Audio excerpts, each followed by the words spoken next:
বাংলাদেশের সর্বশেষ গুরুত্বপূর্ণ আপডেট সংবাদে আপনাকে স্বাগত। শুরুতেই সংবাদ শিরোনাম, পরে বিস্তারিত। শুরুতেই জানিয়ে দিব, নেত্রকোনায় পৌর কাউন্সিলর গ্রেপ্তার। নেত্রকোনার পৌরসভার ৪ নম্বর ওয়ার্ড কাউন্সিলর এবং আওয়ামী লীগ নেতা ফেরদৌস কবিরকে গ্রেপ্তার করেছে পুলিশ। আজ সন্ধ্যায় শহরের মোক্তারপাড়া এলাকা থেকে তাকে গ্রেপ্তার করা হয়। এরপর জানিয়ে দিব, মানবাধিকার এবং বাকস্বাধীনতা সমুন্নত রাখতে প্রতিশ্রুতিবদ্ধ বাংলাদেশ, বললেন বাংলাদেশের অন্তর্বর্তীকালীন সরকারের প্রধান উপদেষ্টা প্রফেসর ডক্টর মোহাম্মদ ইউনূস। আজ যুক্তরাষ্ট্রের নিউ ইয়র্কে জাতিসংঘের অধিবেশনে যোগ দিতে গিয়ে বিশ্বের বিভিন্ন দেশের নেতাদের সঙ্গে সাক্ষাৎকারে সব কথা বলেন তিনি। এরপর জানিয়ে দিব, পাঠ্যপুস্তক সংশোধন কমিটি ইসলাম বিদ্বেষী ঢাবির 2 শিক্ষককে অপসারণের আলটিমেটাম। দেশে শেখ হাসিনা পালিয়ে যাওয়ার পর ব্যাপক হারে শিক্ষা খাত সংস্কার হচ্ছে। নতুন পাঠ্যপুস্তক সংশোধন করতে 7 জনের কমিটি গঠন করা হয়েছে। এই কমিটিতে 2 জন ইসলাম বিদ্বেষী শিক্ষক রয়েছে। তাদের অপসারণে আলটিমেটাম দিয়েছে সচেতন নাগরিক সমাজ। জানিয়ে দিব, মিরপুর 9 কানপুরে শেষ সাকিবের ক্যারিয়ার। আওয়ামী লীগের সাবেক এমপি সাকিবুল হাসান তার টেস্টের ক্যারিয়ার থেকে তিনি অবসরের ঘোষণা দিয়েছে। মিরপুর 9 তার কানপুরেই ক্যারিয়ারের শেষ খেলা হবে। এবারে জানাবো, লেফটেন্যান্ট নির্জনের মা বাবার সঙ্গে দেখা করলেন সেনাপ্রধান। কক্সবাজারের চকরিয়ায় ডাকাতি প্রতিরোধ অভিযানে নিহত লেফটেন্যান্ট তানজিম সারোয়ার নির্জনের বাবা মায়ের সঙ্গে দেখা করেছেন বাংলাদেশ সেনাবাহিনী প্রধান জেনারেল ওয়াকারুজ্জামান। আজ সেনা সদরে এই সাক্ষাতের সময় নির্জনের বাবা মা আবেগ আপ্লুত হয়ে পড়েন এবং হত্যাকাণ্ডে জড়িতদের আইন অনুযায়ী দৃষ্টান্তমূলক শাস্তির দাবি জানান। এবং সর্বশেষ জানিয়ে দিব, স্কুলে ভর্তি এবছরও লটারিতে। মাধ্যমিক স্কুলে এবছর লটারির মাধ্যমে শিক্ষার্থী নির্বাচন এবং ভর্তি প্রক্রিয়া থাকবে, কারণ শেখ হাসিনার সময় পরীক্ষাগুলো উঠিয়ে দিয়েছিল। নতুন করে শিক্ষার্থীদের কিভাবে ভর্তি করা যায় এ কারণে লটারি প্রক্রিয়ার মাধ্যমেই এবছরও ভর্তি থাকবে। আর শিক্ষা মন্ত্রণালয় বিষয়টি জানিয়েছে। প্রিয় দর্শক, এতক্ষণ শুনছিলেন সংবাদ শিরোনাম, এবারে বিস্তারিত। তবে তার আগে বন্ধুরা, অনুরোধ থাকবে এই সংবাদটিতে একটি লাইক দিন। এই চ্যানেলে আপনি নতুন হয়ে থাকলে আমাদের সংবাদটি দেখতে দেখতে চ্যানেলটি সাবস্ক্রাইব করে রাখুন। কমেন্ট করে আপনার মূল্যবান মতামত জানিয়ে দিন বন্ধুরা, আপনি বিশ্বের কোন দেশ থেকে বা বাংলাদেশের কোন স্থান থেকে আমাদের সংবাদটি দেখছেন এবং শুনছেন। এবারে বিস্তারিত। নেত্রকোনায় পৌর কাউন্সিলর গ্রেপ্তার। নেত্রকোনার পৌরসভার 4 নম্বর ওয়ার্ড কাউন্সিলর এবং আওয়ামী লীগ নেতা ফেরদৌস কবির রুমেলকে গ্রেপ্তার করেছে পুলিশ। আজ বৃহস্পতিবার 26শে সেপ্টেম্বর সন্ধ্যায় শহরের মোক্তারপাড়া এলাকা থেকে তাকে গ্রেপ্তার করা হয়। পুলিশ এবং স্থানীয় সূত্র থেকে জানা গেছে, বৈষম্যবিরোধী ছাত্র আন্দোলনের শিক্ষার্থীদের উপর হামলা এবং নাশকতার অভিযোগে নেত্রকোনা মডেল থানায় করা মামলা। এই মামলায় জেলা আওয়ামী লীগের সভাপতি, সাধারণ সম্পাদক ও সাবেক এমপি ও পৌর চেয়ারম্যানকে আসামি করা হয়েছে। ওই মামলায় ফেরদৌস কবির রুমেলকে গ্রেপ্তার করা হয়। তার বিরুদ্ধে এলাকায় চাঁদাবাজি সহ বেশ কয়েকটি অভিযোগ রয়েছে। নেত্রকোনার মডেল থানার ভারপ্রাপ্ত কর্মকর্তা ওসি কাজী শাহনেজ বলেছেন, নাশকতা মামলায় কাউন্সিলর রুমেলকে গ্রেপ্তার করা হয়েছে। তাকে আদালতে পাঠানোর প্রক্রিয়া চলছে। মানবাধিকার এবং বাকস্বাধীনতা সমুন্নত রাখতে প্রতিশ্রুতিবদ্ধ বাংলাদেশ, বললেন প্রধান উপদেষ্টা। প্রধান উপদেষ্টা অধ্যাপক ডক্টর মোহাম্মদ ইউনূস বলেছেন, তার সরকার দেশের মানবাধিকার বাকস্বাধীনতা সমুন্নত রাখতে প্রতিশ্রুতিবদ্ধ।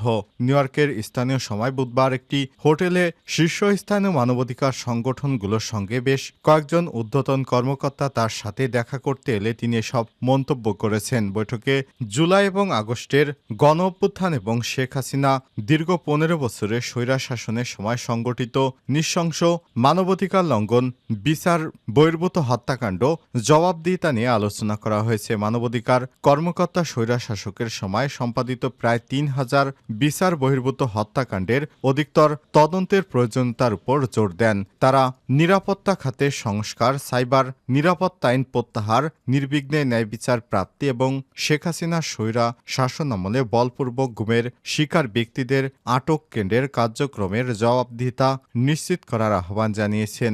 রবার্ট এফ কেনেডি মানবাধিকারের সভাপতি কেরি কেনেডি, 9 জন মানবাধিকার কর্মকর্তা প্রতিনিধি দলের নেতৃত্ববৃন্দ, অ্যামনেস্টি ইন্টারন্যাশনালের মহাসচিব এই বৈঠকে যোগদান করেন। অ্যামনেস্টি ইন্টারন্যাশনালের মহাসচিব ক্যালামবার্ট বলেছেন, অন্তর্বর্তীকালীন সরকারের উচিত একটি শক্তিশালী বার্তা পাঠানো যে একটি নতুন বাংলাদেশ। প্রফেসর ইউনুস কিভাবে পূর্বের স্বৈরাচারী শাসন আমলে নাগরিকদের স্বাধীনতা এবং মানবাধিকার হরণ করা হয়েছিল এবং তার সরকার দেশে মানবাধিকার প্রতিষ্ঠায় পর্যন্ত কি করছে তা সংক্ষিপ্তভাবে বর্ণনা করা। এ সময় তিনি সংক্ষিপ্তভাবে সব কর্মসূচির বিষয়ে বিশ্ববাসীকে জানান। তিনি বলেন, বাংলাদেশের গুরুত্বপূর্ণ সংস্কার ও প্রাতিষ্ঠানিক পরিবর্তনের জন্য তার সরকার পুলিশ সংস্কার সংক্রান্ত একটি কমিশনের বেশ কয়েকটি কমিশন গঠন করেছে। অন্তর্বর্তীকালীন সরকার তার কর্মকাণ্ডে যে কোনো সমালোচনাকে স্বাগত জানাবে উল্লেখ করে প্রধান উপদেষ্টা অন্তর্বর্তীকালীন প্রশাসন বাক স্বাধীনতা বজায় রাখার অঙ্গীকার করেন।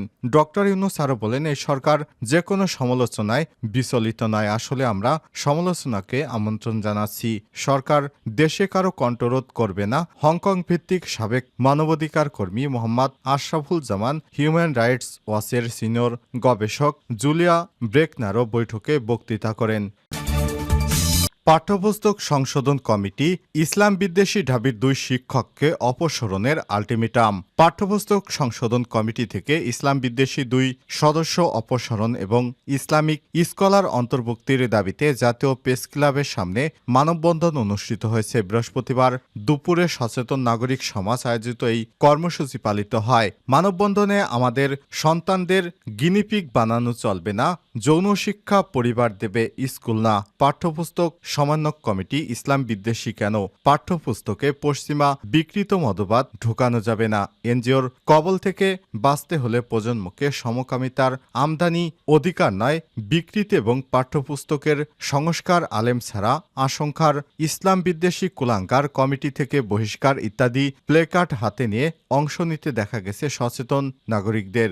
ডক্টর মেহেদী হাসানের সঞ্চালনায় বক্তারা বলেন, প্রায় শতাধিক আলেম হাফেজের শাহাদাত বরণ এবং সহস্রাধিক ছাত্র জনতার জীবনদান এবং প্রায় 30,000 আহত মানুষের রক্তের উপর দিয়ে এই সরকার গঠিত হয়েছে। অথচ এর ফসল হিসেবে অন্তর্বর্তীকালীন সরকারে এসে তারা পশ্চিমাদের চাপানো ইসলাম বিদ্বেষী এবং ঈমান হরণকারী বিষয় আমাদের আগামীর প্রজন্মের পাঠ্যপুস্তকে অনুপ্রবেশ ঘটানোর দুঃসাহস করছে, যা বিগত রাজনৈতিক সরকারগুলো করেনি। সম্প্রতি জাতীয় শিক্ষাক্রম ও পাঠ্যপুস্তক বোর্ড এনসিটিবি প্রণীত এবং মুদ্রিত সব পাঠ্যপুস্তক সংশোধন পরিমার্জন 10 সদস্যের সমন্বয় কমিটি গঠন করেছে, যা প্রতিটি অভিভাবক এবং সচেতন নাগরিকের প্রাণের দাবি ছিল। কিন্তু কাদের ইশারায়, কাদের খুশি করার জন্য তাদের মধ্যে ঢাবির পদার্থবিজ্ঞান বিভাগের অধ্যাপক কামরুল হাসান মামুন ও ঢাবির সমাজবিজ্ঞান বিভাগের সহযোগী অধ্যাপক সামিনা লুৎফা নিত্রাকে রাখা হয়েছে তা বিস্ময়ের জন্ম দিয়েছে। তারা আরও বলেন, অধ্যাপক মামুন বিগত দিনগুলোতে তার ক্লাসে এবং সামাজিক মাধ্যমে সামাজিক ও ধর্মীয় মূল্যবোধ বিদ্বেষী নানা বক্তব্য দেয় একজন চরম ধর্মবিদ্বেষী লোক। এদিন সামিনা লুৎফা বলেন, বাংলাদেশের প্রচলিত আইন এদেশের সব ধর্মের মানুষের মূল্যবোধ পরিপন্থী, সমকামিতা এবং লিঙ্গ স্বাধীনতার নামে বিকৃত মতবাদের সক্রিয় কর্মী। বক্তারা আলটিমেটাম দিয়ে বলেন, আগামী 7 দিনের মধ্যে পাঠ্যপুস্তক সংশোধন কমিটি থেকে এই 2 জনকে বহিষ্কার এবং দেশপ্রেমীয় বিশেষজ্ঞ আলেম স্কলারদেরকে অন্তর্ভুক্ত না করলে এনসিটিবি ঘেরাও সহ কঠোর কর্মসূচি ঘোষণা করা হবে। মিরপুর 9 কানপুরে শেষ সাকিবের ক্যারিয়ার।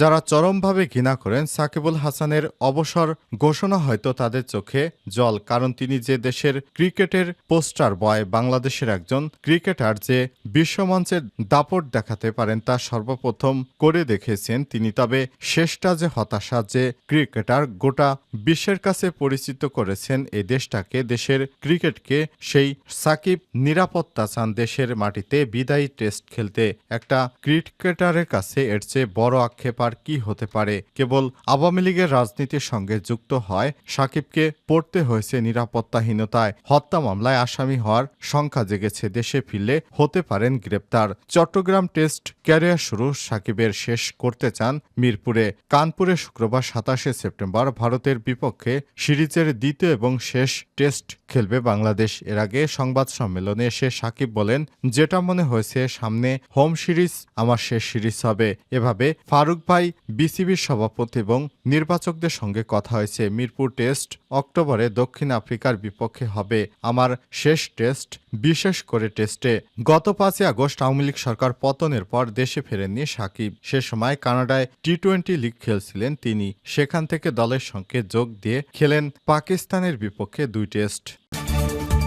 লেফটেন্যান্ট নির্জনের মা বাবার সঙ্গে দেখা করলেন সেনাপ্রধান। কক্সবাজারের চকরিয়ায় ডাকাতি প্রতিরোধ অভিযানে নিহত লেফটেন্যান্ট তানজিম সারোয়ার নির্জনের বাবা মায়ের সঙ্গে দেখা করেছেন সেনাবাহিনী প্রধান জেনারেল ওয়াকারুজ্জামান। আজ বৃহস্পতিবার সেনা সদরে এ সাক্ষাতের সময় নির্জনের বাবা মা আবেগ আপ্লুত হয়ে পড়েন এবং হত্যাকাণ্ডে জড়িতদের আইন অনুযায়ী দৃষ্টান্তমূলক শাস্তির দাবি জানান। সেনাপ্রধান এ সময় তাদের প্রতি সমবেদনা জানান। এছাড়াও হত্যায় জড়িতদের সবাইকে আইন অনুযায়ী বিচার নিশ্চিত সব ধরনের সহযোগিতা দেওয়ার অঙ্গীকার ব্যক্ত করেছেন। আন্তঃবাহিনী জনসংযোগ পরিদপ্তর আইএসপিআর সংবাদ বিজ্ঞপ্তিতে সব তথ্য জানিয়েছে। উল্লেখ্য, গত মঙ্গলবার রাতের চকরিয়ায় ডাকাতি প্রতিরোধ অভিযানে ছুরিকাঘাতে নিহত হন লেফটেন্যান্ট নির্জন। এই ঘটনায় এখন পর্যন্ত ৭ জনকে গ্রেপ্তার করে চকরিয়া থানায় হস্তান্তর করা হয়েছে।